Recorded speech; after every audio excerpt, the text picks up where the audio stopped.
নমস্কার, শুভ সন্ধ্যা। আমরা সকলেই এই দিনটার প্রতি অপেক্ষা করে থাকি যে কবে আমাদের অ্যানুয়াল ড্রামা হবে, আমরা দেখব। যাক, আমাদের দীর্ঘ প্রতীক্ষা খুব শিগগিরই শেষ হতে চলেছে। কিছুক্ষণের মধ্যেই আমরা মঞ্চস্থ করতে চলেছি বিসিএস অ্যানুয়াল ড্রামা 2014। আমরা আমাদের সবচেয়ে প্রথম অনুষ্ঠান যেটা আমরা করেছিলাম বর্ষবরণ আনন্দমেলা in the month of April, সেখানেই আমাদের প্রথম জিবিএমেই আমরা ঘোষণা করি যে এইবারের অ্যানুয়াল ড্রামা দায়িত্ব নিচ্ছেন আমাদের ইন্দ্রজিৎ দা, শ্রী ইন্দ্রজিৎ ভৌমিক। সেখান থেকে যাত্রা শুরু। আজকে 12 ডিসেম্বর 2014। গত 6 থেকে 8 মাস টাইমে প্রচুর প্ল্যানিং, প্রচুর পরিশ্রম করে নাটক তৈরি আপনাদের সামনে। এই বিষয়ে ইন্দ্রজিৎদা পরে আপনাদের আরও কিছু বলবেন। আজকের নাটকে একটা বিশেষ ব্রোচার প্রিন্ট করা হয়েছে with the synopsis of the drama. আপনারা সবাই পেয়েছেন, সেটা পড়লে আপনার নাটকের বিষয়বস্তুটা বুঝতে পারবেন। আর আজকের এই নাটকের একটা বিশেষ অঙ্গ হলো, যেটা আমাদের প্রথম বিসিএস হিস্ট্রিতে হতে চলেছে, যে we are doing the live webcasting of this complete show. আর এর পুরো ক্রেডিটটা যাচ্ছে ইন্দ্রজিৎ দা আর ওনার নাটকের টিমের জন্য। তাদের জন্য একটা বিরাট হাততালি হয়ে যায়। And this the very first time বিশ্বের যে কোনো কোনায় বসে লোকেরা আজকে ওয়েবে লগ করে এই নাটকটি লাইভ দেখতে পারবেন। নাটকের শেষে, নাটক হয়ে যাওয়ার পরে আমাদের এক ছোট্ট অনুষ্ঠান আছে। আমরা এইবার বিসিএস যারা আমাদের প্রোগ্রাম ডাইরেক্টর্স ছিলেন, তাদের আমরা একটা ফেলিসিটেশন অ্যাওয়ার্ড দিচ্ছি। This is called BCS award. আমরা আমাদের সাথে যারা যুক্ত ছিলেন প্রথম অনুষ্ঠান থেকে, যখন আমরা আনন্দ মেলার বর্ষবরণের প্রোগ্রাম দিয়ে শুরু করেছিলাম, তারপরে হয় রবীন্দ্র জয়ন্তী, তারপরে ইন্টার স্কুল কুইজ কম্পিটিশন, শারদ উৎসব, দীপাবলি, আর আজকের অ্যানুয়াল ড্রামা। 13 জন প্রোগ্রাম ডিরেক্টরসদের আমরা ফেলিসিটেট করব। তাদের জন্যে বিশেষ অভিনন্দন, congratulations, a big round of applause to them. সেটা আমরা করব ঠিক নাটকটা শেষ হয়ে যাওয়ার পরে। এইবার আমি মাইকটা ইন্দ্রজিৎ দাকে দেব, উনি নাটকের সম্বন্ধে কিছু বলবেন। আপনারা শান্ত হয়ে নিজের আসন গ্রহণ করে এই নাটকটা উপভোগ করুন। নমস্কার, জয় Hind. Good evening, ladies and gentlemen. The Bengali Cultural Society is proud to present Rabindranath Tagore's famous play Rakhto Korobi on stage this evening. A synopsis of the play is given in the souvenir, and we hope that you had the opportunity to go through it. I shall just take a few minutes to share with you some information relevant to Rakhto Korobi. Tagore had written this play in 1926, which is nearly 100 years ago. Curiously though, Rakhto Korobi was not staged either privately or on a commercial basis until the mid-1960s. It was considered good reading material like other works of Tagore. However, critics found it very metaphorical and symbolic, and therefore quite unsuitable for staging. It was Shambhu Mitro, the doyen of Bengali drama, who decided to stage Rakhto Korobi on commercial stage in Kolkata in the mid-60s under the banner of his troupe, Bohurupi. That was the beginning of the rise of popularity of Rakhto Korobi, and there has been no looking back since. Rakhto Korobi is being staged today, not just in Bengal and India, but all around the world, as can be seen from hundreds of videos which are uploaded on the internet. This is Shambhu Mitro's birth centenary year. Therefore, our presentation of Rakhto Korobi this evening is our tribute to his memory. Namaskar. আজ সন্ধ্যায় বঙ্গীয় সাংস্কৃতিক সমিতির নিবেদন রবীন্দ্রনাথ ঠাকুরের নাটক রক্তকরবী। আমাদের সুভিনিরে রক্তকরবী নাটকটির একটি সংক্ষিপ্ত সারাংশ লেখা আছে, আশা করি আপনারা সবাই সেটা পড়ে নিয়েছেন। নাটকটি শুরু করার আগে রক্তকরবী নাটকটি নিয়ে আপনাদের কয়েকটি কথা জানাই। রবীন্দ্রনাথ ঠাকুর এই নাটকটি লিখেছিলেন 1926 সালে, প্রায় 100 বছর আগে। এই নাটকটি একটি রূপক এবং এর মধ্যে নানা প্রতীক ব্যবহার করা হয়েছে বলে অনেক বছর ধরে এই নাটকটি কেউ স্টেজে অভিনয় করেননি। ধরেই না হতো যে রক্তকরবী নাটকটি যথেষ্ট পাঠযোগ্য, কিন্তু মোটেই অভিনয়যোগ্য নয়। 60-এর দশকের মাঝামাঝি সৌম্য মিত্র ও তার নাটকের দল বহুরূপী প্রথম রক্তকরবী নাটকটি রঙ্গমঞ্চে সাফল্যের সাথে মঞ্চস্থ করেন। সেখান থেকেই রক্তকরবী নাটকটির জনপ্রিয়তার সূচনা। আজ বাংলায় আর ভারতে তো বটেই, এমনকি পৃথিবীর নানা দেশে রক্তকরবী নাটকে নিয়মিত অভিনয় হচ্ছে, আর সেই সব নাটকের ভিডিও ইন্টারনেট খুললে দেখা যায়। এই বছর সৌম্য মিত্রের জন্মশতবার্ষিকী। আজ সন্ধ্যায় রবীন্দ্রনাথের রক্তকরবী নাটকটি আমরা সৌম্য মিত্রের স্মৃতির প্রতি আমাদের শ্রদ্ধার্ঘ্য হিসেবে নিবেদন করছি। শুরু হচ্ছে আজকের নাটক রক্তকরবী।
শুনতে পাস জানি, কিন্তু আমার যে রাখতে ভালো লাগে আর ফুল চাই তোমার, তাহলে আনতে যাই।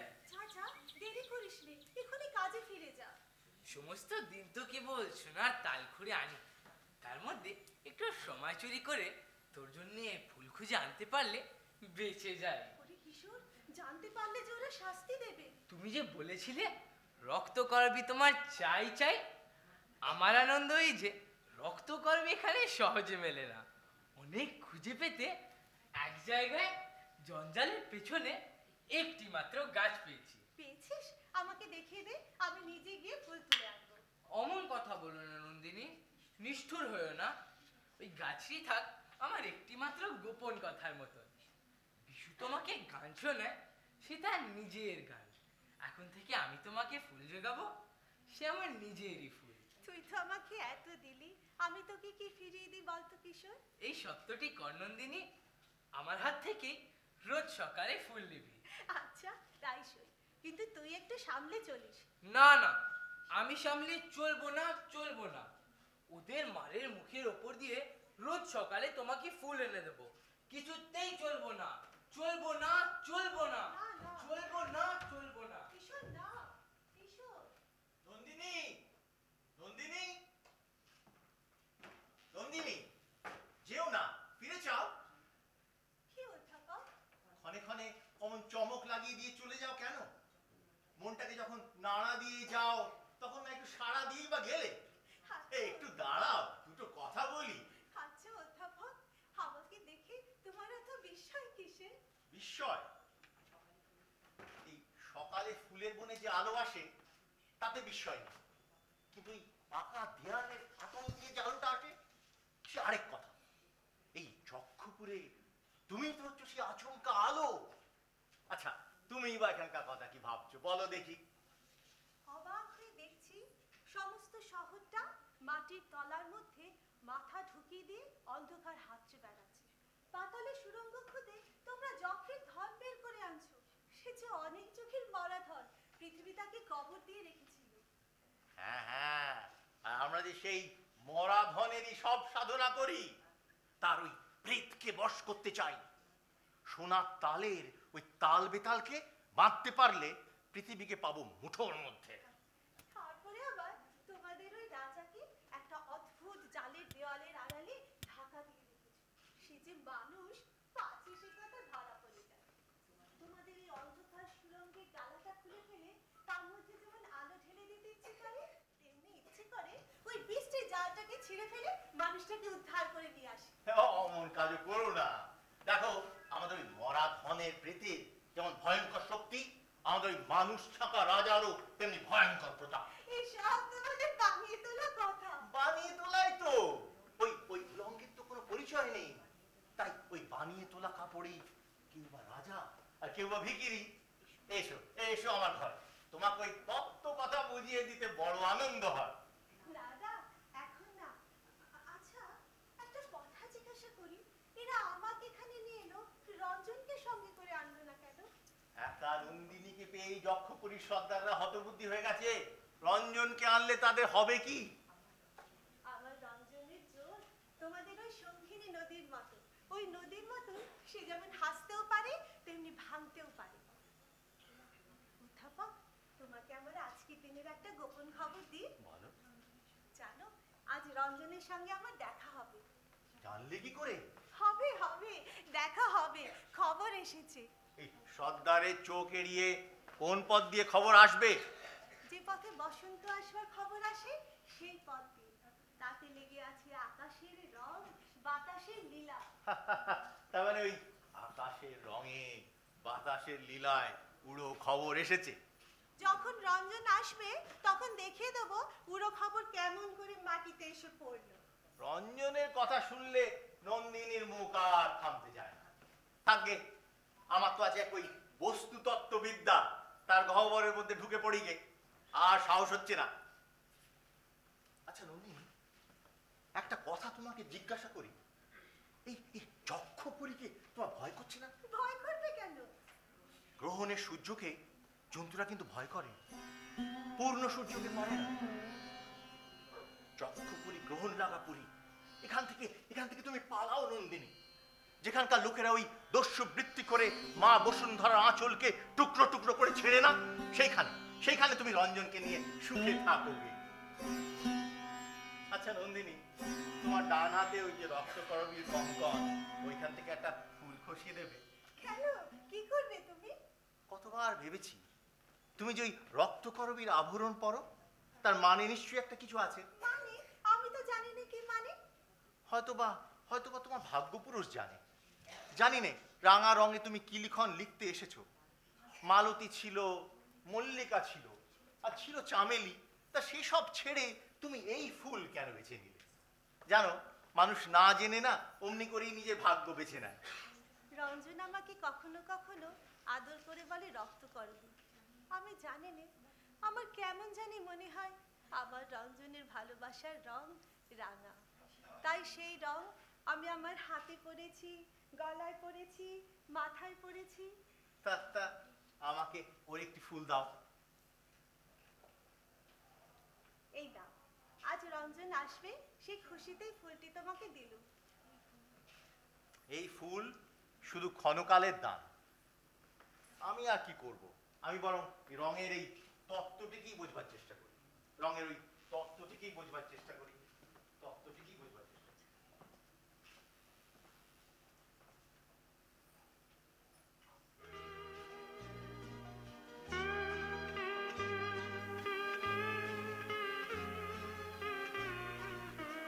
শোনো, শুনতে পাচ্ছো? শোনো।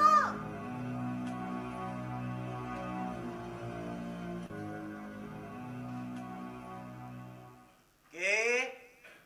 নন্দা?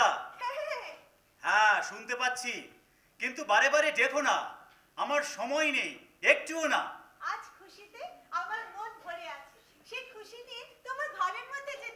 না, ঘরের মধ্যে না। যা বলতে হয় বাইরে থেকে বলো, সময় নেই। ওর থেকে ওই গান শুনতে পাচ্ছ? গান? কিসের গান? মোষের গান। ফসল পেকেছে, কাটতে হবে, তারই গান।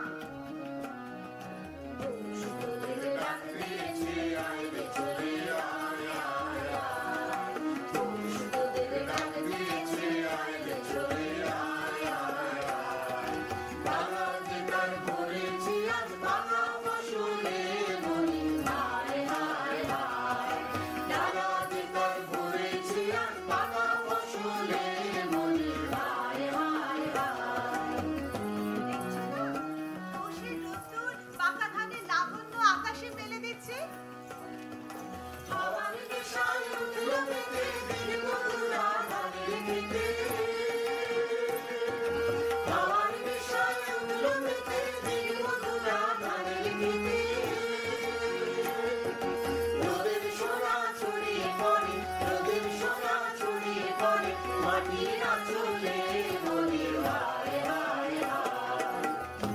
তুমিও বেরিয়ে এসো রাজা, তোমাকে মাঠে নিয়ে যাই।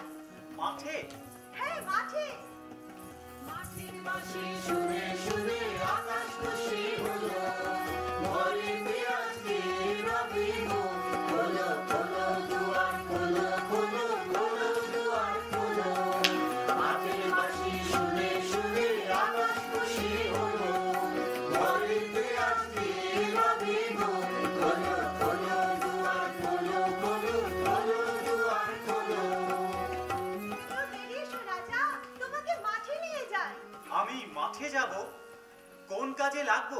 মাঠের কাজ তোমার যক্ষপুরীর কাজের চেয়ে অনেক সহজ। ওই সহজ কাজটাই তো আমার কাছে কঠিন। সরোবর কি ফেনার নুপুর পরা ঝর্ণার মতো নাচতে পারে? যাও যাও, তুমি আর কথা কইও না, আমার সময় নেই। আচ্ছা রাজা, পৃথিবীর এই মরা ধন দিনরাত নাড়াচাড়া করতে তোমার ভয় হয় না? কেন? ভয় কিসের? পৃথিবী আপনার প্রাণের জিনিস, আপনি খুশি হয়ে যায়, কিন্তু সেই খুশিখানে কোথায়? দেখছো না সবাই যেন কেমন রেগে আছে, কিংবা সন্দেহ করছে, কিংবা ভয় পাচ্ছে। আমরা অন্ধকার পৃথিবীর বুক চিরে শক্তি নিয়ে আসি। আমার শক্তিতে তুমি খুশি হও নন্দে? ভারী খুশি হই, তাই তো বলছি আলোয় বেরিয়ে এসো, মাটিতে পা দাও, পৃথিবী খুশি হয়ে উঠুক। আলোর হাসি উঠলো জেগে, ধানের শীষে শিশির লেগে। আলোর হাসি উঠলো জেগে, ধানের শীষে শিশির লেগে। ধরা খুশি ধরে নামো, ধরা খুশি ধরে নামো, ওই যে উঠানে মনের হায় হায় হায়। পুরুষ তোদের ডাক দিয়েছে, আয় রে চলে আয় আয় আয়। পুরুষ তোদের ডাক দিয়েছে, আয় রে চলে আয় আয় আয়। পুরুষ তোদের ডাক দিয়েছে, আয় রে চলে আয় আয় আয়। নন্দিনী, তুমি কি জানো যে বিধাতা তোমাকেও রূপের মায়ার আড়ালে অপরূপ করে রেখেছেন? তার মধ্যে থেকে তোমাকে ছিনিয়ে আমার এই দুই হাতের মুঠোর মধ্যে পেতে চাইছি, কিন্তু কিছুতেই ধরতে পারছি না। আমি তোমাকে উল্টিয়ে পাল্টিয়ে দেখতে চাই, আর না পারি তো ভেঙে চুরে ফেলতে চাই। ও কি কথা, কি বলছো তুমি? তোমার ওই রক্তকরবীর আভাটুকু ছেঁকে নিয়ে আমার চোখে অঞ্জন করে পড়তে পারিনি। কেন? সামান্য ওই কটা পাপড়ি আঁচল চাপা দিয়ে বাধা দিচ্ছে। তেমনি বাধা তোমার মধ্যে, কোমল বলেই কঠিন। হ্যাঁ, আচ্ছা নন্দিনী, আমাকে কি মনে করো খুলে বলো তো। সে আরেকদিন বলবো, আজ তো তোমার সময় নেই, আজ যাই। না, যেও না, আছে সময়। বলো, আমাকে কি মনে করো বলো। কতবার বলেছি তোমাকে মনে করি আশ্চর্য। প্রকাণ্ড হাতে প্রচন্ড জোর ফুলে ফুলে উঠছে, ঝড়ের আগেকার মেঘের মতো। দেখে দেখে আমার মন নাচে। মন নাচে? আচ্ছা, রঞ্জনকে দেখে তোমার যে মন নাচে, সেও কি? সে নাচের তাল আলাদা, ও তুমি বুঝবে না। বুঝবো, আমি বুঝতে চাই। সব কথা ঠিক বুঝিয়ে বলতে পারিনি, আমি যাই। না, যেও না, বলো আমাকে তোমার ভালো লাগে কিনা। হ্যাঁ, ভালো লাগে। রঞ্জনের মতোই? ঘুরে ফিরে বুঝি, আমি কিছু কিছু বুঝি। আমি জানি যে আমার সঙ্গে রঞ্জনের তফাৎটা কোথায়। আমার মধ্যেকারই জোরই আছে, আর রঞ্জনের মধ্যে আছে জাদু। জাদু? জাদু বলছো কাকে? বুঝিয়ে বলবো? হ্যাঁ। পৃথিবীর নিচের তলায় পিণ্ড পিণ্ড পাথর, লোহা, সোনা, সেইখানে রয়েছে জোরের মূর্তি। আর উপরের তলায় একটুখানি নরম মাটিতে ঘাস উঠছে, ফুল ফুটছে, সেইখানে রয়েছে জাদুর খেলা। দুর্গমের থেকে আমি হিরে আনি, মানিক আনি, কিন্তু সহজের থেকে ওই প্রাণের জাদুটুকু কেড়ে আনতে পারি না কেন? তুমি তো নিজেকেই নিজে জালে বেঁধেছো, তারপরে কেন এমন ছটফট করছো বুঝতে পারি। তুমি বুঝতে পারবে না নন্দিন, আমি যেন একটা প্রকাণ্ড মরুভূমি, আর তোমার মতো একটা ছোট্ট দুর্বল ঘাসের দিকে হাত বাড়িয়ে বলছি যে আমি তপ্ত, আমি রিক্ত, আমি ক্লান্ত। তৃষ্ণার দাহে ওই মরুটা কত উর্বরা ভূমিকে লেহন করে নিয়েছে, কিন্তু তাতে মরুর পরিসরই খালি বাড়ছে। ওই একটুখানি ছোট্ট দুর্বল ঘাসের মধ্যে যে প্রাণ আছে তাকে আপন করতে পারছে না। তুমি যে এত ক্লান্ত, তোমাকে দেখে তো তা মনেই হয় না। আমি তো তোমার মস্ত জোরটাই দেখতে পাচ্ছি। নন্দিন, একদিন দূর দেশে একটা ক্লান্ত পাহাড়কে দেখেছিলাম। বাইরে থেকে দেখে বুঝতেই পারিনি যে তার সমস্ত পাথর ভিতরে ভিতরে একদম বেথিয়ে উঠেছে। একদিন গভীর রাতে ভীষণ শব্দ শুনলাম, যেন কোন দৈত্যের দুঃস্বপ্ন গুমরে গুমরে হঠাৎ ভেঙে গেল। পরদিন সকালে উঠে দেখি সেই পাহাড়টা ভূমিকম্পের টানে মাটির নিচে তলিয়ে গেছে। শক্তির ভার নিজের অগোচরে কিভাবে নিজেই নিজেকে পিষে ফেলে, ওই পাহাড়টাকে দেখে তা বুঝেছিলাম। আর হ্যাঁ, তোমার মধ্যেও দেখেছি একটা জিনিস, কিন্তু তার ঠিক এর উল্টো। আমার মধ্যে? কি দেখছো আমার মধ্যে? বিশ্বের বাঁশিতে নাচের যে ছন্দ বাজে, সেই ছন্দ। ঠিক বুঝতে পারলাম না। বুঝতে পারলে না? না। নন্দিনী, সেই ছন্দে বস্তুর বিপুল ভার হালকা হয়ে যায়। সেই ছন্দেই গ্রহ নক্ষত্রের দল আকাশে আকাশে ভিখারি নটবালকের মতো নেচে নেচে বেড়াচ্ছে। সেই নাচের ছন্দেই নন্দিনী তুমি এমন সহজ হয়েছো, এমন এমন সুন্দর। আমার তুলনায় তুমি কতটুকু, তবু আমি তোমাকে ঈর্ষা করি। তোমার এসব কথা আমি ভালো বুঝতে পারি না, আমি জানি। আচ্ছা যেও, কিন্তু জানলার বাইরে আমার এই হাত দুটো বাড়িয়ে দিচ্ছি, তোমার হাত দুখানি এর ওপর রাখো। না না, তোমার সবখানা বাদ দিয়ে হঠাৎ দুখানা হাত বেরিয়ে আসলে আমার ভয় করে। শুধু দুখানা হাত বাড়িয়ে ধরতে চাই বলেই সবাই আমার থেকে দূরে চলে যায়। কিন্তু যদি আমার সব কিছু দিয়ে আমি তোমাকে ধরতে চাই, তুমি ধরা দেবে নন্দিন? তুমি তো আমাকে ঘরের মধ্যে যেতেই দিলে না, তাহলে কেন এখন এসব কথা বলছো? না না না না না, আমার অনবকাশের উজান ফেলে আমি তোমাকে ঘরে আনতে চাইনি। যেদিন পালের হাওয়ায় তুমি অনায়াসে আসবে, সেই দিন আগমনের লগ্ন বাজবে।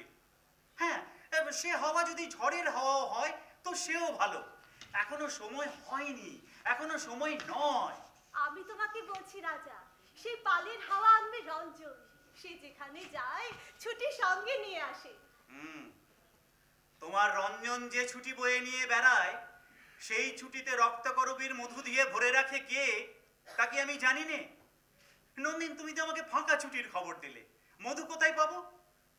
ছুটি কি করে মধুতে ভরে তার জবাব রঞ্জনকে চোখে দেখলেই পাবে।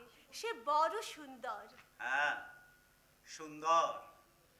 সুন্দরের জবাব সুন্দরী পায়, আর অসুন্দর যখন সেই জবাবকে ছিনিয়ে নিতে চায়, তখন বিনার তার বাজে না, ছিঁড়ে যায়।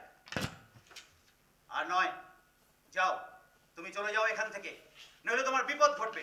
যাও, চলে যাও, চলে যাও। যাচ্ছি, কিন্তু এও বলে গেল আজ আমার রঞ্জন আসবে আসবে আসবে। তুমি কিছুতেই তাকে ঠেকাতে পারবে না।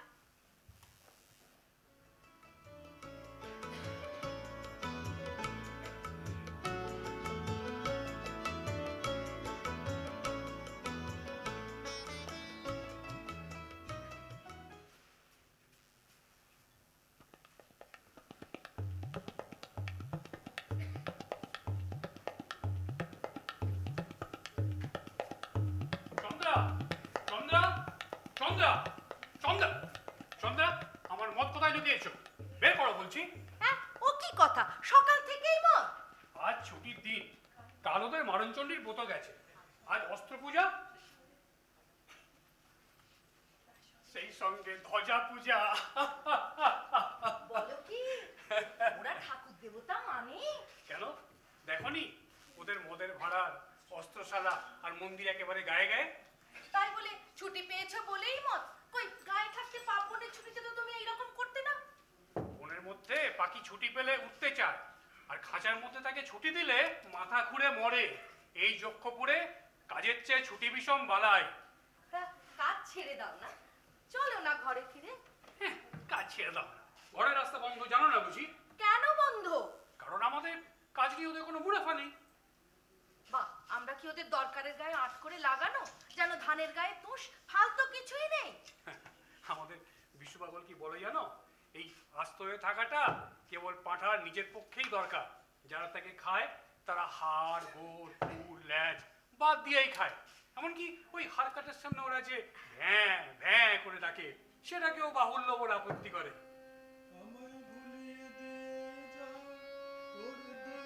ওই তোমার বিশু পাগল গান গাইতে গাইতে আসছে।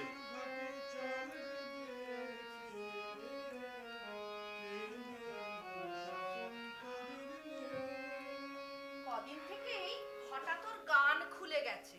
তাই তো দেখছি।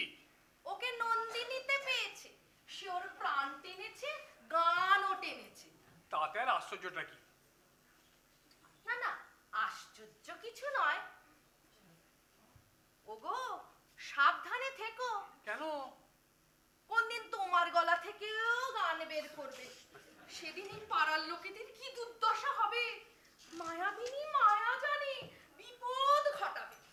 বিশুর বিপদ আজ ঘটেনি, এখানে আসবার অনেক আগে থাকতেই ও নন্দিনীকে জানে।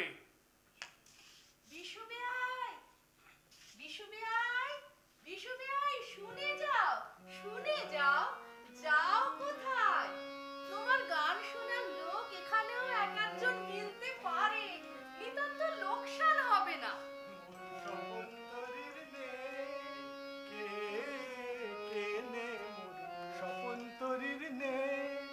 লাগলো পালে নেশার হাওয়া,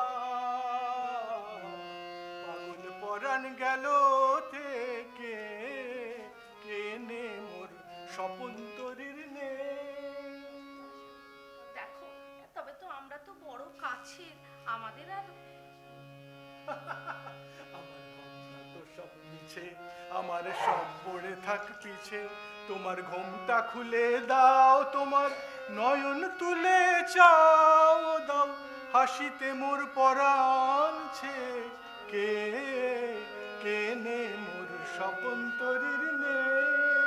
এই যে তোমার স্বপন্তরীর মেয়েটি কে সে আমি জানি। বাইরে থেকে কেমন করে জানবে? আমার তরির মাঝখান থেকে তো তাকে দেখনি বেয়ান। তোরই ডোবাবে একদিন বলে দিলুম তোমার ওই সাধের নন্দিনী। কেন কেন, কি করেছে নন্দিনী? দেখো বেয়াই, এ আমাদের বড় দুঃখের জায়গা। ও যে অষ্টপ্রহর এমন সুন্দরীপনা করে ঘুরে ঘুরে বেড়ায়, এ আমরা মোটেই সহ্য করতে পারি না। যক্ষপুরীর হাওয়ায় এই সুন্দরের প্রতি যে অবজ্ঞা ঘটিয়ে দেয়, এই বড় সর্বনেশে। নরকেও সুন্দর আছে, কিন্তু সুন্দরকে কেউ সেখানে দেখতেই পায় না। এই নরকবাসীর সবচেয়ে বড় সাজা হলো গিয়ে তাই। আচ্ছা বেশ, এই এই আমরাই নয় মুখ্য, কিন্তু এখানকার সর্দার সেও কিন্তু ওকে দু চোখে দেখতে পারে না। তা কি তোমরা জানো? দেখো দেখো চন্দ্রা, ওই সর্দারের দু চক্ষু ছোঁয়াচ যেন তোমাতে না লাগে, তাহলে আমাদের দেখেও তোমার দুই চক্ষু লাল হয়ে উঠবে। কি বলিস রে ফাগুলা? সত্যি করে বলি দাদা, এই নন্দিনীকে যখন দেখি নিজের দিকে তাকিয়ে কিরকম লজ্জা করে, ওর সামনে কথা কইতে পারি না। বিশু বেয়াই, তোমার বেয়াই জানতে চায় যে আমরা মদ খাই কেন। বিধির কৃপায় মদের বরাদ্দ জগতের চারদিকেই, এমনকি তোমার ওই চোখের কটাক্ষেও। আমাদের এই বাহুতে আমরা কাজ যোগাই, আর তোমাদের বাহু বন্ধনে তোমরা মদ যোগাও। জীবলোকে মজুরি করতেও হয়, আবার মজুরি ভুলতেও হয়। আরে বাবা, ওই মদ না হলে ভোলাবে কিসে? তাই বই কি, তোমাদের মতো জন্ম মাতালের জন্য বিধাতার দয়ার অন্ত নেই। মদের ভাণ্ড একেবারে উপুর করে দিয়েছে। একদিকে ক্ষুধা মারছে চাবুক, তৃষ্ণা মারছে